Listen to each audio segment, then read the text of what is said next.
Halo, saya Kopral Funki. Terima kasih teman-teman yang udah pilih video ini untuk ditonton. Kita bacanya sambil rebahan ya guys. Lanjutan dari Pocong Tetangga part 10. Tulisan Mbah Ngesot. Ya guys. Dari sela-sela tanah kuburan, perlahan muncul asap kental diiringi dengan suara rintihan. Kembalikan tali kain kafanku. Tika hampir lupa kalau tali kain kafan itu juga sempat dicuri oleh Amprung. Baik, aku akan cari tali itu, kata Tika. Segera Tika lari, yang ada di benaknya hanya satu. Pasti tali itu masuk ke dalam lubang septic tank. Mau tidak mau septic tank rumahnya harus dibongkar.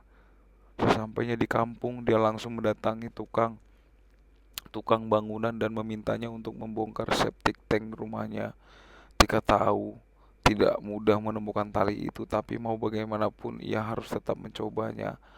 Maaf mbak, kalau harus masuk ke dalam septic tank, saya tidak sanggup. Tika diam sejenak. Tak apa, biar aku saja yang masuk. Aku hanya minta tolong bongkar septic tanknya.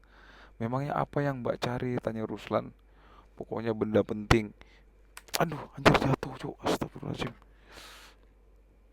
Astagfirullah. Astagfirullah. Ada pocong kah? Ini kenapa sih? Astaga. Sorry guys. Sorry. Semoga ini nggak ada kaitannya dengan pocong di sekitar sini. Pokoknya benda penting. Bisa ke rumah sekarang? Tanya Tika. Bisa mbak, sebentar ya. Ruslan masuk ke dalam rumahnya lalu muncul kembali dengan membawa palu, pemecah batu dan juga linggis. Ntar kita cek mikrofon. Aman kah? Dengan susah payah Ruslan membongkar septic tank rumahnya Tika.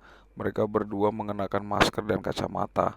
Setelah berhasil dibongkar, Tika pelan-pelan masuk ke dalam septic tank. Tubuhnya tenggelam sedada. Bau menyengat membuatnya merasa pusing. Tangannya meraba segala arah mencari tali. Ketemu mbak? Tanya Ruslan dari atas. Tika menggelengkan kepala. Namun tidak lama kemudian lengan Tika meraih sebuah tali. Ia tersenyum. Tika yakin kalau itu adalah tali kain kafan. Anehnya, tali itu seperti tersangkut pada sesuatu, sehingga susah dicabut. Susah dicabut nih, kata Tika.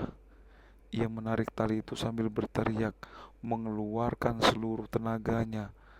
Tali lepas. Tika terjungkal. Untung saja ia masih bisa menahan keseimbangan. Dugaan Tika benar kalau tali itu adalah tali kain kafan. Segera ia naik ke permukaan, lalu mencuci tali tersebut. Itu tali apa mbak? Tanya Ruslan. Tika tidak menjawab, ia malah beranjak ke kamar mandi untuk membersihkan tubuhnya. Setelah selesai, ia kembali menghampiri Ruslan dan memberikan sejumlah uang. Ini uang upahmu. Wah, besar sekali mbak, yaitu upah sekaligus untuk menutup kembali septic tanknya. Dan ini uang untuk membeli bahan-bahan yang dibutuhkan untuk menutup septic tanknya. Lanjut Tika. Baik mbak, Ruslan beranjak pergi ke toko material. Malam hari, Tika kembali mendatangi kuburan Pak Rusdi. Ia membawa senter sebagai penerang. Burung hantu berkukuk dari balik pepohonan, membuat suasana menjadi semakin menakutkan. Sesampainya di kuburan, Tika mengeluarkan tali kain kafan dari dalam plastik warna hitam. Ini ku kembalikan talinya, ujar Tika. Wajahnya jelas ketakutan. Gundukan kuburan itu tidak bergerak sama sekali. Pak Rusdi, tolong kembalikan suamiku. Kali ini Tika menangis sambil memohon. Dari dalam tanah tiba-tiba muncul sebuah tangan. Tika terkejut, ia buru-buru menyodorkan tali itu. Tangan itu langsung meraihnya lalu masuk kembali ke dalam tanah. Perjuangan Tika tidak sia-sia.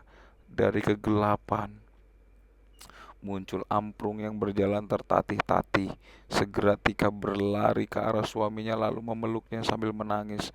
Amprung terlihat sangat kelelahan. Tika pun memapahnya pulang. Sebelum pergi meninggalkan kuburan, Amprung menghentikan langkahnya. Ia menoleh ke kuburan Pak Rusdi. Maafkan kami. Maafkan kami Pak Rusdi.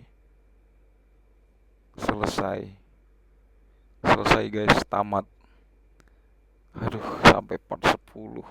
Guys, tonton YouTubeku guys, Kopral Funky, thank you.